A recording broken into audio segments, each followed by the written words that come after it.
Am I wrong for laughing at my friend's future baby's name? My 24 female best friend, 24 female Amber, is pregnant with a baby girl, and she told me that the name was already decided, but it was a secret for the moment. She wanted to tell me first that the name she chose was Privilege. I started laughing because the name sounds really stupid to me. She is really mad at me for my reaction. I can't really ask for feedback from our other friend because I can't tell them the name. My mother thinks that the name is not so bad and that I was mean, but my dad agrees with me. Amber says that people have always told her that she is so privileged for being so pretty and having a family so rich, but that she never felt really privileged until she felt her daughter inside of her. The name is meant to represent that. I respect that, but I think the name is really unusual and that poor girl will probably get bullied because of it eventually. Also, I think the idea of privilege is linked to a lot of people in the United States to the notion of white privilege. And if the daughter looks like Amber, who is really white and blonde, that name could be bad for her. Maybe nothing of this is my problem, but she is my friend and I worry about her and her baby. So, am I the asshole? I'm leaving my husband because I found out that he has been making fun of me behind my back to his ex. Listen, there's no situation where you should be talking to an ex when you are married. I don't care what you say, unless you have a child together. That is the only instance where I think it's okay to be in contact like that. My husband, male 45, and I, 36 female, met about 6 years ago. We have been married for 1 year.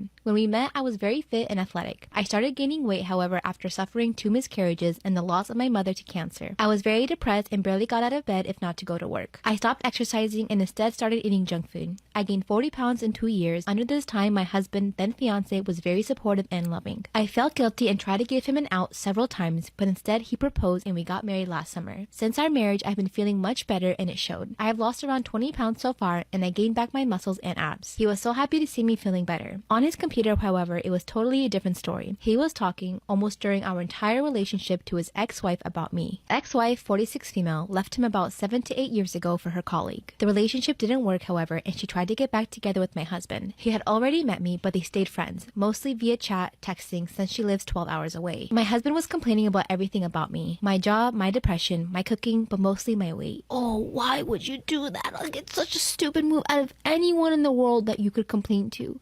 You complain to the one person, a significant other would never want you to complain to.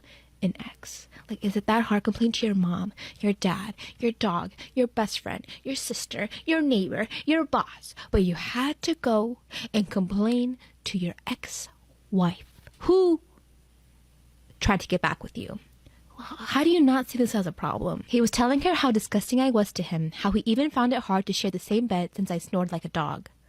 He sent her pictures of me while sleeping, sometimes in underwear, with comments about my belly, double chin, back boobs, etc. She found these pictures extremely amusing and she came up with the name White Whale. They both found it hilarious and now this is what they refer to me as. It is baffling also because they're both old ass people. They're in their mid 40s, almost 50, and you guys are talking like this about your wife. This just shows he never truly loved you if he came and talk about that to anyone, let alone an ex. They don't flirt exactly or talk about being together or starting an affair, but they do say that they miss each other and they reminisce about the time they were married. She's more flirtatious and he really enjoys it. Whatever he's telling her isn't what I experienced with him. I don't disgust him. He tells me that he loves me all the time. We have a great and passionate nightlife, and the way he touches and makes love to me is so great. He must be a really good actor if he was really disgusted by me. And he hates the few times we have to sleep apart. He's lying and I don't know why he's doing it. He's lying to one of us and I'm not sure if I want to know who he's lying to and why. I decided to get out of this marriage and leave this behind me. Right now I'm acting like everything is normal, but I've started looking for a new job in another city and a place to rent. I also started birth control pills in case something happens between us, and I have talked to a lawyer to prepare the divorce and start the process once I'm gone. One thing I'm not going to do is fall back into depression and weight gain. I will not allow it. What a waste of love he has been. Good for you for knowing your worth and walking away when you need to. I think that's one of the hardest things that women have to go through is they know they have to walk away, but sometimes it's hard to find the strength. I love you, be strong, and you will find someone way better than that. Go enjoy your life, girl. My boyfriend is moving in with his girl best friend and I don't trust her one bit. Disclaimer, this is not my story time, it's sending me on Instagram. My boyfriend and I have been together for almost a year. When I met him, he already had a very big group of best friends. One of them was this girl. There's actually another girl in the group, but my boyfriend and this particular girl, let's call her Lacey. Lacey is completely obsessed with my boyfriend. I tell him all the time, but he doesn't want to listen to me. She goes out of her way to spend time with him and she'll do girlfriend things for him. Sometimes she'll call him and say, I cooked us dinner, come over to my apartment. She even goes to his apartment apartment and helps him do laundry. Let me go back though. When we started dating, he asked me not to be uncomfortable and that him and her were only good friends. But as soon as I saw them with each other, it was visible that she was in love with him. When he first brought me around to meet his friends, she was super territorial. She would sit next to him and even sat on his lap in front of me. And this made my boyfriend uncomfortable. He asked her to sit on a chair instead of his lap. After that, I asked him if he had feelings for her and he said no. He said he's only ever seen her as a sister, that the thought of hooking up with her makes him want to vomit. Lacey reached out to me and asked to have lunch with her. Throughout the whole lunch, all she talked about was my boyfriend, how amazing he is, and how only a good girl deserves him. Part 2 is up.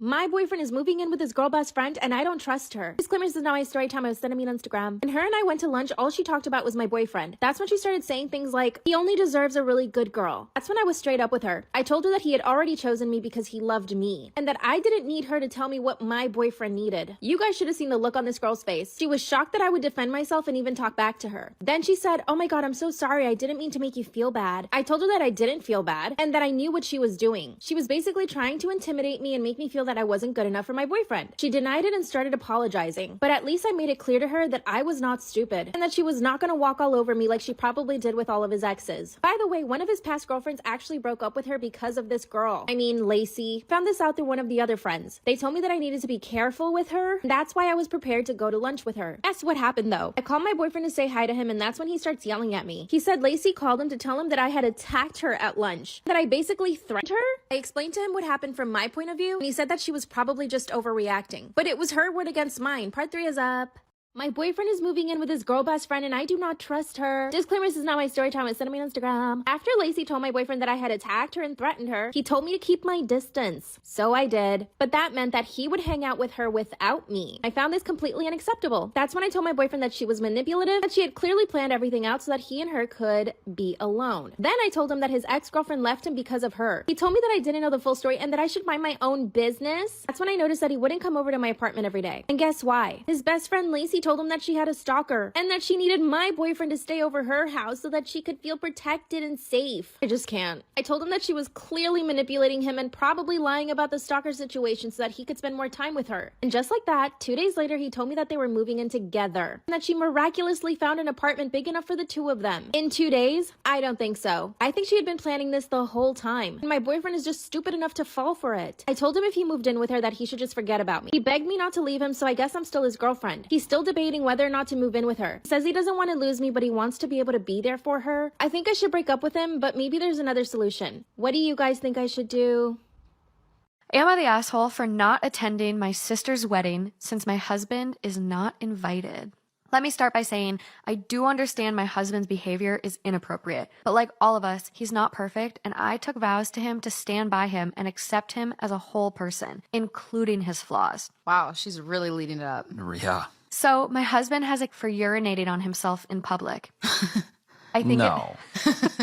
I think it's the humiliation aspect. So sometimes, not every time, we get together with my family, he will pee his pants. But overall, it's not really that disruptive. He just stands up and says something like, quote, "Oh no, I've peed myself." Then he goes to the bathroom and changes. I always bring a change of pants and underwear for him in case this happens. And when he gets back, we just move on and don't talk about it. So we've told my family he has a medical condition that causes him to not have full control of his bladder. I told them the reason he doesn't wear adult diapers is that he's ashamed of needing diapers at his age, so he's basically in denial that he needs them and refuses to wear them. Well, now my sister's getting married, and she says my husband can't come because she doesn't want him disrupting the wedding by peeing his pants. I told him it was unfair to exclude him over a medical condition he can't help, which is true as far as she knows, but she said it's his own choice to refuse to wear adult diapers, so it is his fault. I told her it's her wedding and she can invite who she wants, but if my husband isn't invited,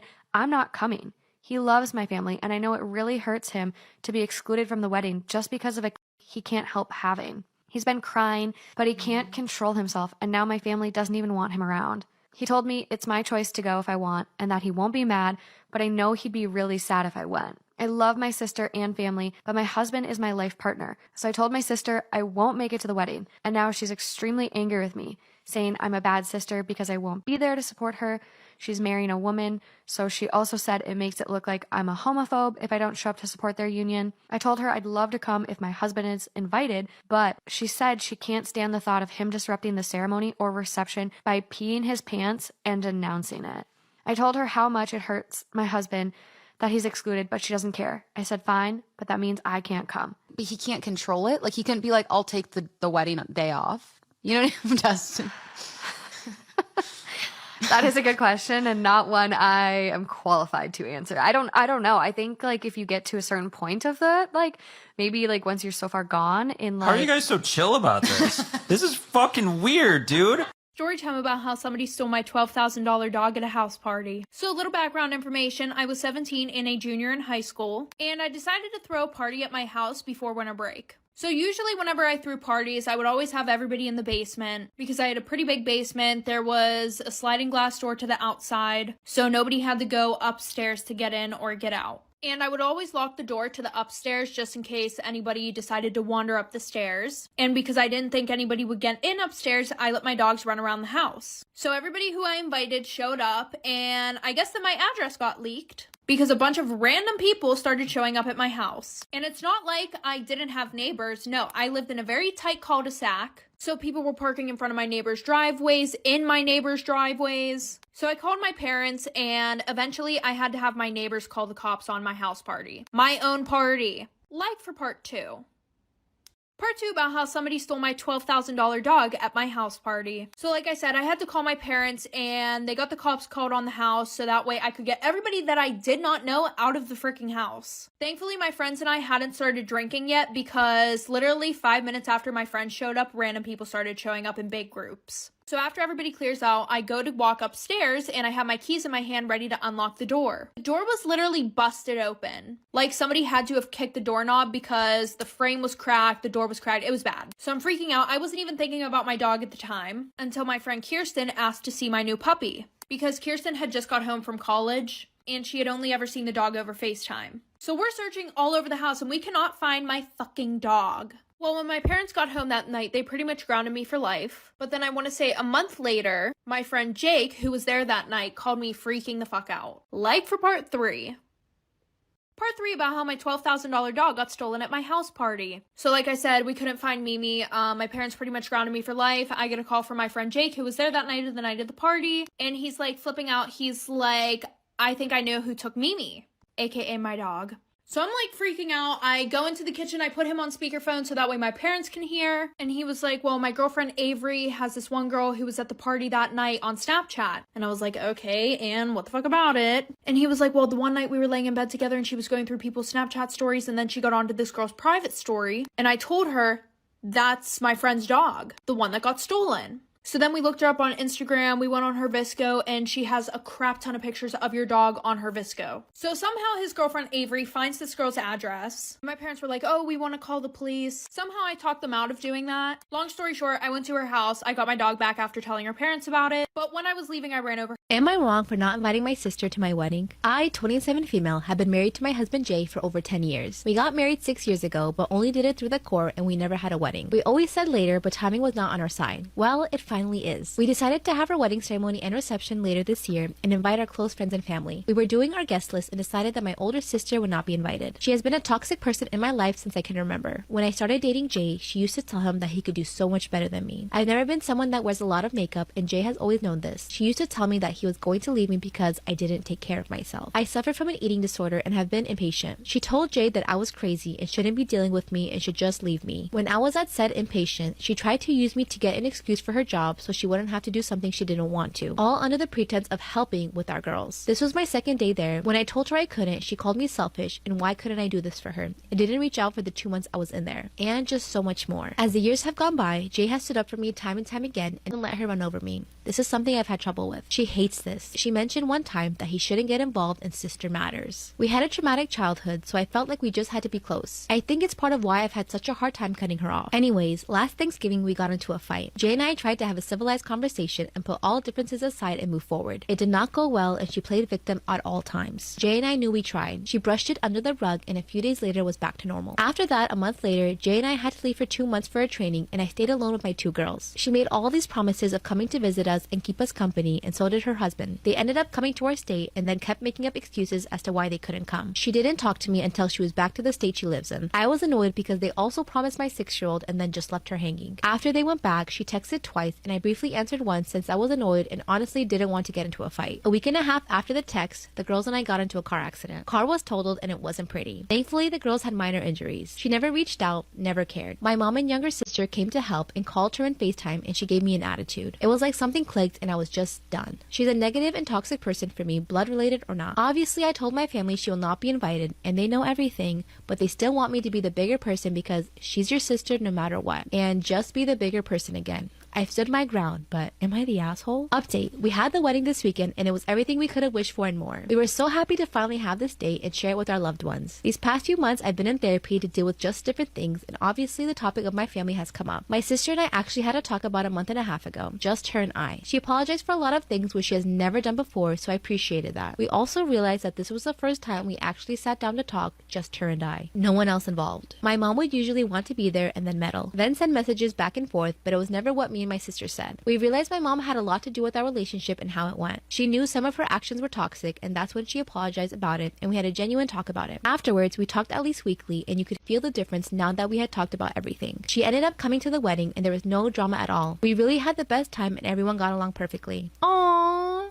Thank you for all the support. Aw, that's so sweet. Best update ever. Am I the asshole for hooking up with my best friend's ex and now we're in love? Disclaimer, this is not my story time. Send me on Instagram. My bestie and I have known each other for over 10 years. Our lives have always been intertwined because we have the exact same careers and actually work at the same job. So her and I spend a lot of time together. My bestie and her ex broke up in 2020. The reason they broke up was because my best friend met another guy. When she broke up with her boyfriend, she didn't tell him that she met someone else. She told him that she fell out of love with him. He was so heartbroken that he actually decided to move away. After he started following me on Instagram, and he would reply to my stories every now and then. But I would never engage because hello, she's my best friend's ex. But sometimes he would comment really nice things. So I started replying back. Now here's a little info on me. I'm a very, very shy girl. I've never had a serious relationship and I'm 23 years old. The only time I've ever dated is if guys come up to me and ask me out. Otherwise, I would never go on dates. He and I kept messaging. I started realizing we had a lot in common. A few weeks after that, he told me he was going to come into town to visit. And he asked me if I wanted to meet up with him for dinner. Obviously said no at first, but then I realized, why not? I mean, nothing would happen, right? Wrong. First off, he offered to pick me up from my apartment. He opened the door for me to get in the car, and we went to a really fancy restaurant where he paid for everything. He made me laugh the entire night. I'm really attracted to guys that can make me laugh. Suddenly, underneath the table, I feel him grab my thigh. Part 2 is, am I the asshole for hooking up with my best friend's ex and falling in love with him? Disclaimer, this is not my story time. It was sent to me on Instagram. That's when I felt him put his hand on my thigh underneath the table. I was actually really shocked. And we turned to look at each other and we both burst out laughing. It wasn't awkward or uncomfortable at all. It's like we had already known each other for so long, because we actually did. Mind you, we're at a restaurant and he sits closer to me and asked me if he could kiss me. I mean, how romantic. I said yes. And for about 5 minutes, we were full on making out in the middle of the restaurant. It was like fireworks were going off. I had never in my life felt this way about any man. Like I said in part 1, I'm super shy. I'm so shy. No, I really am. But I guess because I knew him from dating my best friend, I felt very comfortable. After that, he took me home and nothing happened. He was only planning to stay in town for a week, but he decided to extend his stay so that he could take me out on a few more dates. We went rock climbing, had a beautiful picnic. He even taught me how to surf. For a full week, we hung out every single day. My best friend started suspecting something. Started asking me who I was hanging out with so much, and I told her I didn't want to tell her yet. She knows that I'm seeing somebody. After our 7th date, he asked me to be his girlfriend, and I said no. I told him it was just wrong for us to do this since he was my best friend's ex. And he told me that neither of us owed her any loyalty, and that he found out that she actually cheated on him and left him for another guy. I just couldn't say yes. She's my best friend. Part 3 is up.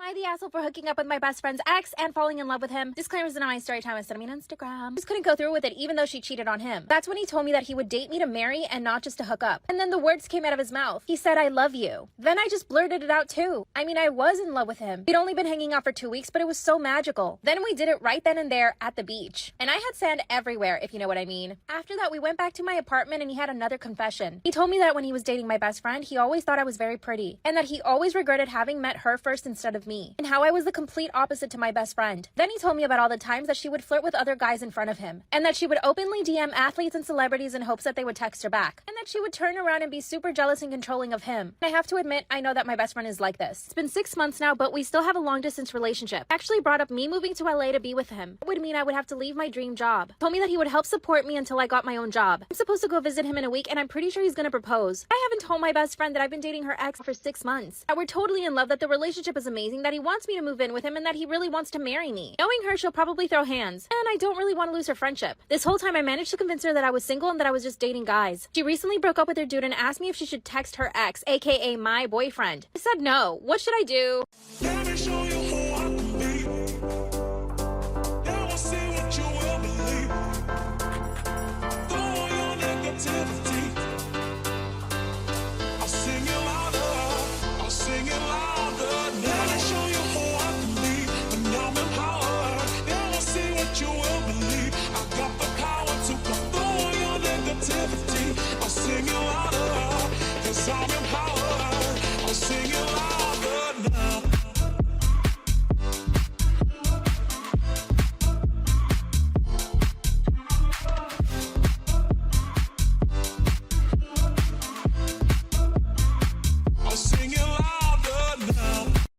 time, my best friend slept with my boyfriend on my birthday. So a little background information. I was 16 and a sophomore in high school. Well, I have this best friend who we are going to call Sarah. Her and I became super close over the summertime, but she was like on and off best friends with this other girl who we're gonna call Mackenzie. But I had this boyfriend who I was also really on and off with. And Sarah knew about all the problems within our relationship. Well, I guess I underestimated how close Sarah and Mackenzie were, because everything that I told Sarah, she went back and she told Mackenzie. And not to mention, Mackenzie was really close with my boyfriend. So of course, she told my boyfriend everything that I was saying. This ended up causing a huge fight between my boyfriend and I. Well, the night before my birthday, my boyfriend and I were going back and forth arguing, and around 12 a.m. on my birthday, I forced myself to fall asleep, and at around 1 a.m., I woke up to 20 Snapchat notifications, all from my boyfriend. And when I opened them, I saw the worst thing ever. Like for part 2. Part 2 about how my best friend slept with my boyfriend on my birthday. So like I said, I woke up at around 1 a.m. to 20 Snapchat notifications from my boyfriend, and I saw the absolute worst thing ever. The first 5 notifications were just him calling me names, and then all the other ones were just him doing stuff with my best friend.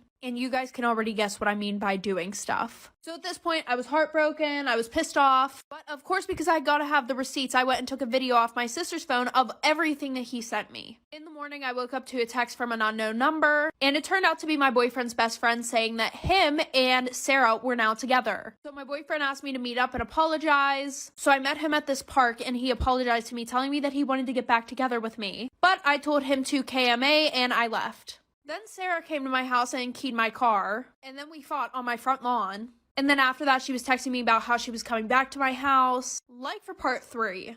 Part 3 about how my best friend slept with my boyfriend. So like I said, she came to my house and she keyed my car. And I caught her, so I went outside. We fought on my front lawn. After she left, she kept sending me messages saying that she was coming back to my house so we could fight again. But she was blocked, so I didn't get any of the messages. And then my ex came to my house and brought me flowers. And this was all in a span of 1 day. So because it was my birthday party, my cousins were at my house, and I already told them everything that happened. So they went outside and they fought him. Well, then I ended up sending all the videos to his parents, her parents, his siblings, aunts, uncles, cousins who loved me. Then I also decided to take legal action, and I sent the cops all of the screenshots of Sarah harassing me. And my sister got a video of us fighting, so I sent that to them too. Well, since she was 18 and I literally just turned 16, she got 3 months in county jail for minor harassment and minor physical altercations. So in the end, I think I won. My husband refused to touch me on our wedding night and says that it's my fault. Our wedding was only 2 weeks ago, and to this day, he still has not touched me. Here's the thing, we had an arranged marriage. My family is extremely traditional, and where we come from, it's normal to have arranged marriages. When I was 12 years old, my parents told me who I was going to end up marrying. This all seemed very normal to me growing up because I saw my sisters and cousins doing it. But now that I'm in this, I realize how terrible it is. My now husband didn't actually grow up in the same country I did. In fact, we had only met a week before the actual wedding. I had a really bad feeling a month before the wedding though. So I told my parents I did not want to marry him. That's when they told me that if I didn't go through with the marriage, they would disown me. I would have nowhere to live, no money, and no family. So, of course, I agreed to marry him. A week before the wedding, my parents hosted a dinner for his family and mine. When he came in through the door, I was happy to see that he was actually attractive, but he didn't look at me once throughout the whole night. Part 2 is up. My new husband refused to touch me on our wedding night and says it's all my fault. We finally met a week before the wedding. When he came in through the door, I was so happy to see that he was actually attractive. But this man barely looked at me the entire night. Parents presented us to each other and he glanced at me. That was it. He was extremely cold and basically didn't speak to any member of my family. The only person he did speak to was my father, of course. I spent the entire dinner trying to make eye contact with him, but not once did it happen. Thankfully, the dinner only lasted about 2 hours and his parents and him left. As soon as they did, I burst into tears. Also, I know I'm a beautiful girl. I've had many suitors come to my house and ask my parents for my hand in marriage. They had agreed to this arranged marriage so long ago that it never even gave any other guys a chance. The worst part is that one of the guys that asked to marry me a few years ago, he and I went to the same school, got along, and dare I say liked each other. At least he would look me in the face. I told my parents that he didn't even look at me once. My dad said that I was completely overreacting, but my mother agreed with me, thank God. She told my dad that my fiance's behavior was completely unacceptable, and that the least he could have done was at least said hello to me. My mom was also that he didn't even say hello to her, and that he was openly disrespecting our family. I tried to convince my dad to cancel the marriage, but he said no. Part 3 is up. My husband refused to touch me on our wedding night and blamed it all on me. He refused to look at me on our wedding day. He didn't even kiss me once. The only time he touched me that night was when the photographer asked us to hold hands for a picture. And even then, the way he grabbed my hand was so cold. When it came time for us to go to our room, I was already very upset. He could tell. We got into the room and I went straight to the shower. I took off my dress, showered, and came out. And when I did, he pretended to be asleep. That's when I grabbed him and turned him around. I asked him why he wouldn't touch me or even look at me. That if he didn't want to marry me, he shouldn't have. That's when he told me that he never really wanted to marry me because he had heard things about me. He said that we had some mutual friends, but he refuses to tell me who these friends are. He claims they told him that I had a secret boyfriend and that I had dated many men, which couldn't be further from the truth. First off, my parents are super strict. The only time I was unchaperoned was in school. And he said, "It's your fault, I will never touch you." I started to cry and I called my parents. I literally ran away from him. I told my parents what he said and thankfully they were on my side. My father says the marriage is void if he refuses to have children with me. But guess what? I started doing some digging and I found out that he was the one seeing other women and men. What should I do?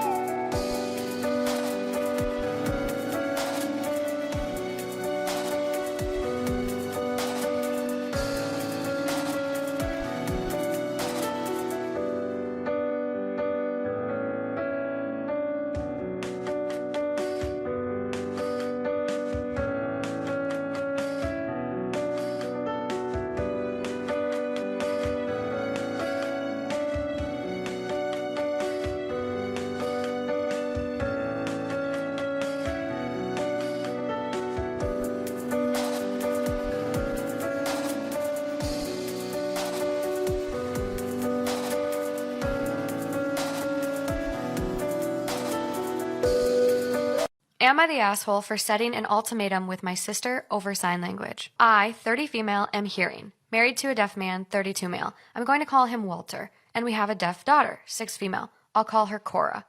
Walter comes from a primarily deaf family, but my family is all hearing. We have chosen to raise Cora with sign language and not go for an implant. This is simply for context. I am not seeking judgment on this. Before Walter and I got married, my parents began to take classes to learn ASL, as did my brother and his family. My sister, Emily, took them for a bit but ended up not continuing due to, quote, lack of interest. She and her husband have not taken any lessons, nor have their 3 children. Walter tried introducing their daughter to baby sign when she and Cora were both very young, but my brother-in-law asked him to stop, as he didn't want to, quote, confuse her. Confuse her of what? When we learned Cora was deaf, Emily pestered me about getting her an implant and continues to send shamey Facebook posts about the benefits of the implant and those videos of babies hearing for the first time. She constantly says it's, quote, better than having to learn 2 languages. She's very pushy about it. My last straw was this past weekend. Emily was with all her kids, teaching them a game. I noticed that Cora wasn't joining, so I brought her over and Emily outright told me that Cora couldn't play because it's a game, quote, for people who can speak.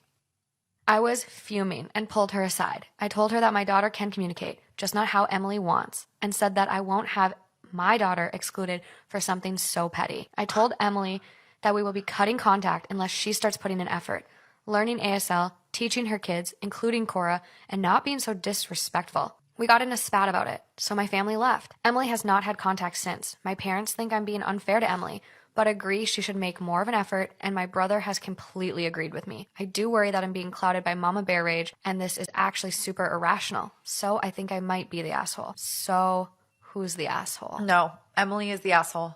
I just don't.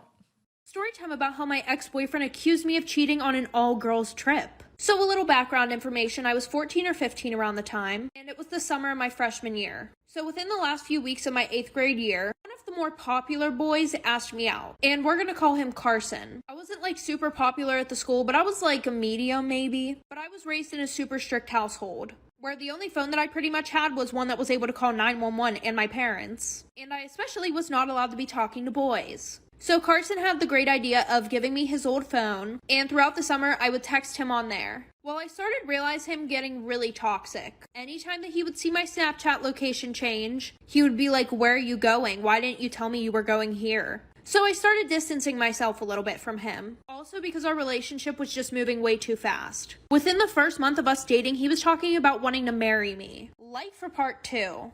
Part 2 about how my ex-boyfriend accused me of cheating on him on an all-girls trip.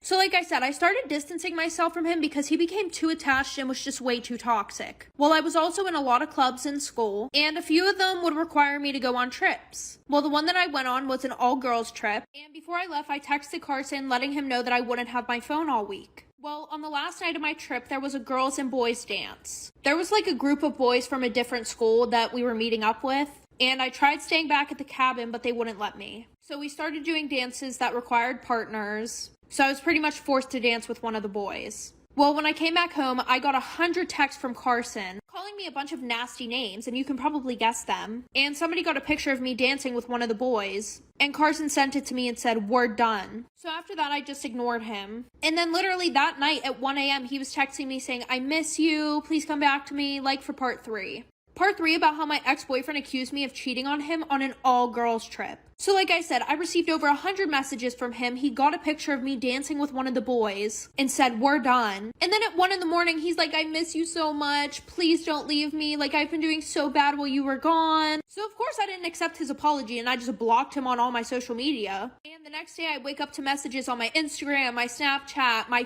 Facebook. Like, who even uses that? Unless you're talking to family. Well, then Carson decides to tell everybody at my school about how I'm a lying, cheating scumbag. And now, 3 years later, no good guy from my school wants to date me. So now whenever I'm talking to a guy, I have to make sure that they're not affiliated with Carson in any way. But low-key, I had a really good glow-up, so all the hot boys want to talk to me now. And Carson's pretty much still a scumbag.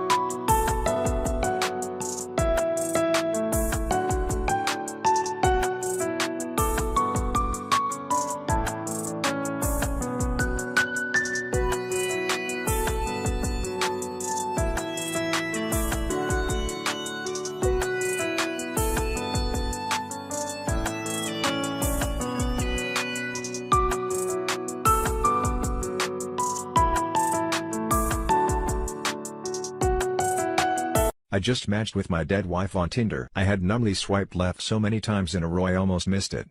I wish I had. My wife Allison had been dead for 2 full years. Yet there she was, on Tinder, smiling at me, in a photo I had never seen, looking older than she did when she passed. All of the air went out of the room. I skimmed through the rest of her profile. There was no writing, but 3 other pictures of my dead wife I had never seen before, including one with the Statue of Liberty behind her, even though I knew she had never been to New York City. At least to my knowledge, the profile had the right name. The right after for if my wife had just kept living after July 2020 but her location was 9 miles away. I swiped right and breathed. For the first time in nearly 2 minutes. I struggled to sleep for the next 48 hours. Never getting a match. Ready to message Tinder and tell them someone was impersonating my beloved dead wife on their app and doing some kind of magical Photoshop to put her in pictures that never existed. The match came at 3:33 a.m., lighting up my phone. I was already awake. The match came with a message. Just a simple hi. The absolute worst in any situation, let alone this one. I mashed the letters on my phone as hard and as fast as I could. Who is this? Why are you doing this? And where did you get these pictures of my wife? She died of cervical cancer 2 years ago, you monster. I had to wait for another 24 hours before I got an answer. It came in the middle of, "Are you home?" What? What the fuck? I got another answer before I could form my own. "I'm outside." My blood ran cold. Something rattled in the darkness of my kitchen and I jumped up and readied myself in bed, then realized it was just ice dropping in the ice maker in the freezer. Another message. Holy shit. Let me in, please. Fuck. Fuck. Fuck. Fuck. What?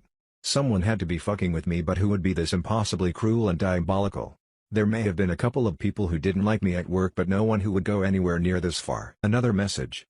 Never mind. No more time for thought. Just reading. Never mind. I just matched with my dead wife on Tinder. I heard the front door of my house close and I tightened up in my bed. I started to write back. Why? I'm a dumbass. I don't know. Another message rang in before I could shoot mine off. You're on Tinder too soon, Derry. The pet name only the two of us used between each other. The logistics of who knew that name flashed through my head as I heard footsteps approach my unlocked bedroom door. Then the footsteps stopped right outside. They were accompanied by a fresh message in my inbox. You were supposed to mourn me, not try to fuck 23-year-olds on Tinder. Oh my god. I realized right there that it was even following Allison's quirk to impeccably punctuate any kind of message even if it didn't matter, putting the dashes into 23-year-old. I spoke, finally. Allison, I'm sorry. I love you. I miss you. I've been sick to my stomach for 2 years, but I had to move on. I threw up most mornings for almost a year on Tinder. Oh my god. I realized right there that it was even following Allison's quirk to impeccably punctuate any kind of message even if it didn't matter, putting the dashes into 23-year-old. I spoke, finally. Allison, I'm sorry. I love you. I miss you. I've been sick to my stomach for 2 years, but I had to move on. I threw up most mornings for almost a year. I was wrecked. I couldn't work. I couldn't do anything, but I'm finally starting to put it together. I pleaded into the wood of my bedroom door. My throat went dry. I couldn't speak anymore, too choked up, just like I had been when I tried to give Allison's eulogy. I'm fucking sorry. Everything hurts. Every day. You're my only love. Forever. I barely got the words out. I couldn't hear or see anything, but I could sense someone out there on the other side of the door. Then I couldn't. Then I heard footsteps walk away. I walked out to the front door and looked outside. There were no signs of life. I went back to my phone in the bedroom. Allison's profile had been deleted. I felt okay. Until a couple of nights ago after I came back from a date with a 26-year-old I met off of Tinder. I came home tipsy after a few drinks and a make-out session in my car. On a high, I checked the app to see photos of the girl whose tongue had just been in my mouth and noticed that I had a new like. I had my account on premium so I could see who it was. It was Allison again, but with the same profile. She was only 1 mile away. I swiped right. Let's see where it goes.